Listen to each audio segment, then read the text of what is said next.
operation, services, delivery, and technical performance. Choose, choose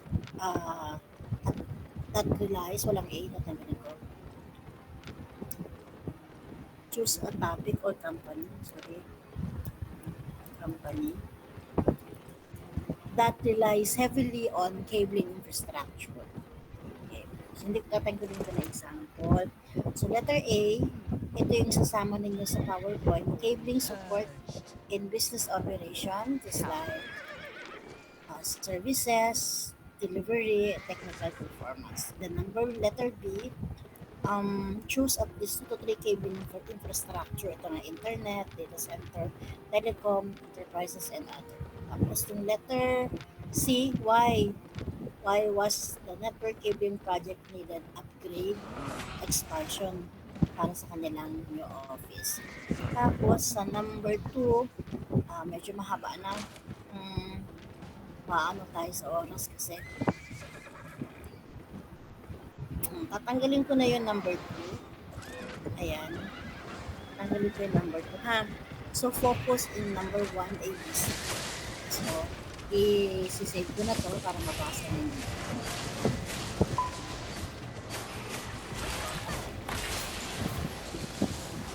So, you have here letter A and B. Any question? Sign ko ulit. Instruction for case study, implementation of network cabling in network company. Objective to analyze and, ano diba?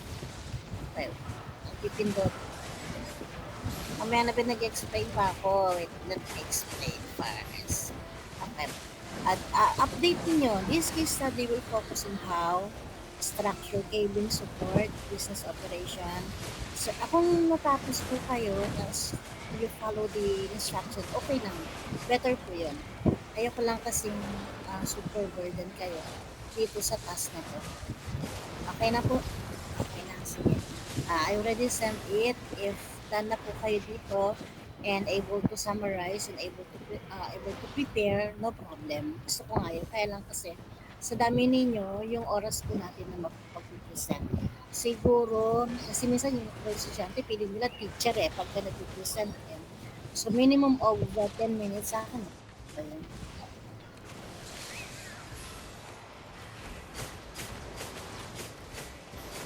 Sa akin nga, pinapay ko naman. Ma'am, lalo lang sumasakit ang ulo ko naman. Oo. Tapos, ang haba-haba ng explanation. De, joke lang. So, gusto ko i-summarize ang explanation. Ha? Okay, so, other more concern? Wala na. If there's no concern, yung attendance nyo. Ba't umiiyak na naman to si David?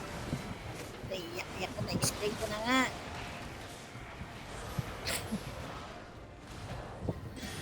Wait lang. O, sige na po, may